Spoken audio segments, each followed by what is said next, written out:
Hello folks, and welcome to a new episode of my FLOSSTUBE. My name is Jacob de Graaf and I am the owner and designer at Modern Folk Embroidery. This is yet another video in our holiday countdown stitch-along video social media extravaganza. I really enjoy making these little videos actually. It's a really good fun because I'm sort of talking about non-stitchy related stuff, but I think you might get an insight into what I like and gives a little bit of an insight as well about some stuff that is not directly linked to stitching but influences and sort of what inspires me with stitching. Anyway, enough of me yapping about. We're gonna dive right in. Today I'm gonna talk about my favorite holiday tradition, and it's basically stuffing myself with super nice sweet things. The Dutch traditionally don't have a great cuisine. My opinion, of course, I don't want to offend any Dutch people who think we are the best kitchen in the world, but I always think that when you look at a lot of sort of Western European countries, it's a lot of potatoes, boiled vegetables all within an inch of their life, and slabs of meat and gravy. That's pretty much sort of standard traditional food, which is not great, at least especially not when you're vegan. Luckily, food has improved a lot. We have a lot of food from abroad now, which is really good, and and we've learned to cook more creatively as well, like not boil things for 2 hours anymore. But yeah, I love Dutch baking a lot. So especially the best comes out during the holiday season, I think. I've put some stuff around me on the table, which I want to talk to you today. So first I will share with you one of my favorite things that we eat traditionally during the New Year's period. But you can get them for quite some time already. These are oliebollen. Oliebollen are proper festive traditional food. They're basically fried sort of yeasty dough balls, and they can have filling with them. I really like the ones with currants, but I've got some plain ones hiding in the back here as well. But yeah, they're excellent. I absolutely love these ones. Their translation is gross. It literally means oil balls, which really is not the best. But yeah, they've been around for a long time in Belgium and the Netherlands. This is proper festive season food. You get them on fairs a lot when there's a special thing in town. The origins are not quite known. Some people think that some Germanic tribes might have sort of introduced them in Belgium and the Netherlands, and that they were eaten during the pagan Yule period. Which was basically from December 25th, 26th to the 6th of January. Other people have more the feeling that it might be the Sephardic Jews that brought it over from when they came from Portugal to the Netherlands and Belgium, as they have, and I need to look this up, sufgania, which is like a donut, a filled donut that's eaten during the Hanukkah period. So that's around this period again that they are eaten. And to be honest with you, they look quite similar in that it's a fried dough ball, the size and everything. Although what I've seen from pictures, I've never had one before, but the photos of the sufgania that I've seen look more slightly soft, while this is more quite a sturdy, proper yeasty dough ball. But these are amazing. So yeah, oliebollen, absolutely fantastic. Now, this is all sort of St. Nicholas type food, and some of you, I think a lot of people will know that the Santa Claus came from the Netherlands traditionally, the tradition that's held in America. The Dutch immigrants brought Sinterklaas, as we know him, but folks couldn't pronounce it properly, so slowly that became Santa Claus. So this man who was an early Christian man from, I believe, Myra in Turkey, he was a bishop there. It's modern day Turkey. He became popular in the Netherlands and Belgium, then traveled to the US, and now it's Santa. So this is a chocolate saint. I really love these. It's got a little kid here getting something from the saintly man. Probably something healthy like an apple, not like chocolate. And, but that's what that looks like. And this will be devoured within the next day because yeah, I'm very much looking forward to that. I am recording this video on the 4th of December, and tomorrow is the feast of Saint Nicholas, the evening that we celebrate with sharing gifts, which is very exciting. And this one will be eaten on the 5th, so I'll be looking forward to that. As will these, most likely. This is what we call kruidnoten. These are tiny little, beautiful little biscuits, very nicely crunchy. I've already picked one and I really want to eat them. I'm going to put that aside. These you just eat by the handful.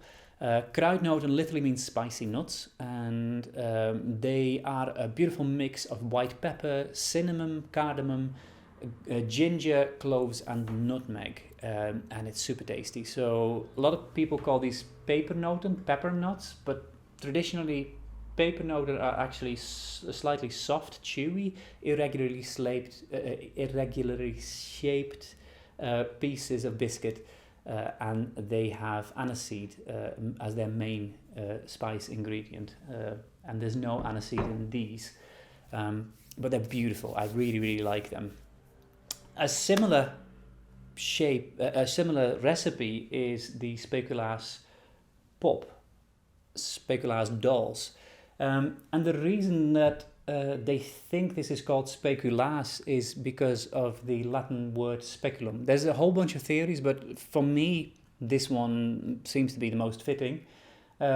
Speculum means mirror, and if you have a shape that you use to make these biscuits and you put the biscuit in and you hit them into the oven, you hit them out of the plank into the oven, you get the mirror image of what you've cut out in the wood panel. So I'll show you some of the wood panels. So this is a biscuit, and these are the traditional shapes that are used to bake these biscuits. So this would go in there, and then it comes out, and then you've got a mirror image of your biscuit. Of course, this is not this biscuit.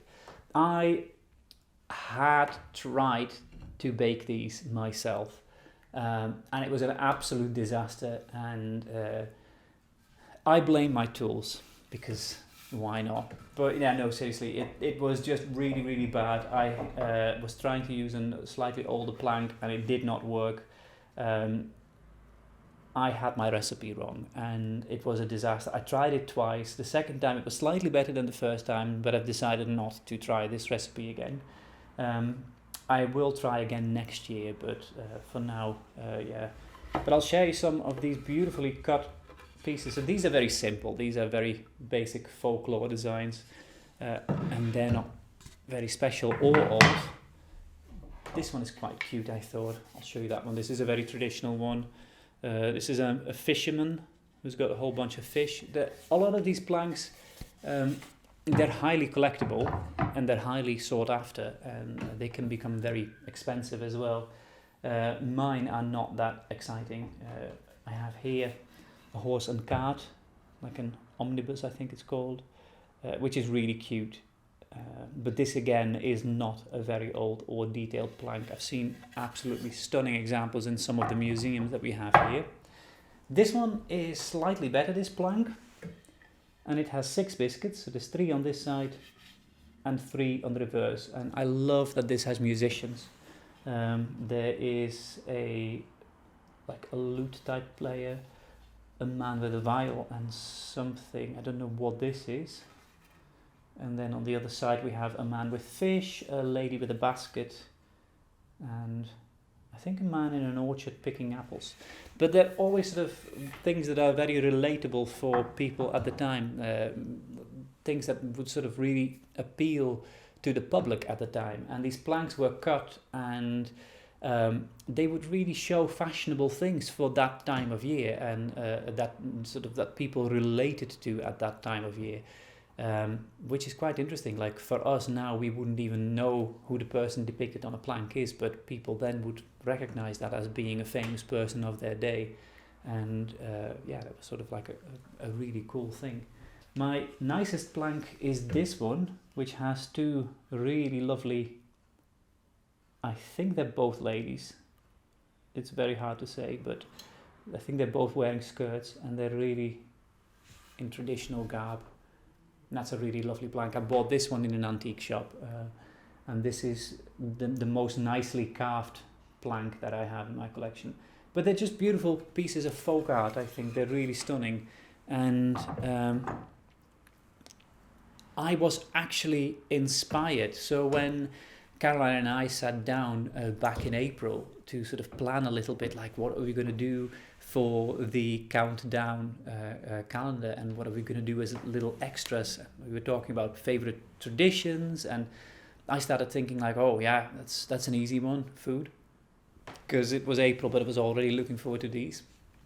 And then I was thinking like, wouldn't it be cool to design a little cross stitch pattern based on like one of those famous shapes of biscuits. And one of the very famous shapes of biscuits, you can't get more Dutch than a windmill. And the windmill biscuits are still very popular, the small windmill biscuits. I should have really bought a pack of that so I could show you, but you'll have to believe me on that one. So I made a tiny design, which you can see here now. And I'm really happy with it, and that's now in my shop as a little thing that I thought like I'll put something special out during the holiday period as well. It's not too huge for those who are not working on the stitch along. This might be something fun to work on during the holidays, and do something related to the stitch along as well. I hope you enjoyed me chatting a little bit about food, biscuits, and what have you more. I'm going to finish my cup of tea that I have, and I might sneak in one of those bad boys. For now, happy stitching, have a great day. I look forward to seeing all of your stitching, and let me know in the comments below what your favorite Christmas traditions are. I really love hearing from people's traditions, what they do, especially if you're from a country that I'm not familiar with, when you have like a really interesting holiday tradition that you do. Pop it in the comments below. Look forward to reading it, and I think everyone will be interested in that. I will be back very soon with another video. Have a great one. Bye bye.